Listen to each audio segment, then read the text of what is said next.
বিষ্ণু বললেন জান্নাতের ভেতরে দরজা হলো আটটা দরজার মধ্যে স্পেশাল একটা দরজা আছে, দরজাটার নাম হলো রাইয়ান। রোজাদাররা ছাড়া কেউ রাইয়ান দরজা দিয়ে ঢুকতে পারবে না।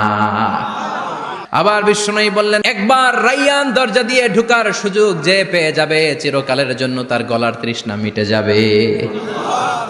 রোজা রাখলে গলায় তৃষ্ণা হয় না? এই যে আল্লাহর খুশির জন্য এই তৃষ্ণাকে সহ্য করে আপনি রোজা রেখেছেন, এর ফলাফল হিসেবে রাইয়ান দরজা দিয়ে ঢুকা মাত্রই আপনার গলার তৃষ্ণা শেষ। জান্নাতের ভেতরে আমরা ঢুকতে চাই, শপিং মলে যখন আমরা ঢুকতে চাই কোন দিক দিয়ে ঢোকা লাগে? দরজা দিয়ে না, গেট দিয়ে। তো আমরাও জান্নাতের গেট দিয়েই তো ঢুকবো নাকি? আমরা জান্নাতের কোনো না কোনো গেট দিয়ে ঢুকতে হবে। বিশ্বনবী ইন্নালিল জান্নাতি সামানিয়াতু আবওয়াব, জান্নাতের ভেতরে 8টা দরজা আছে। কয়টা?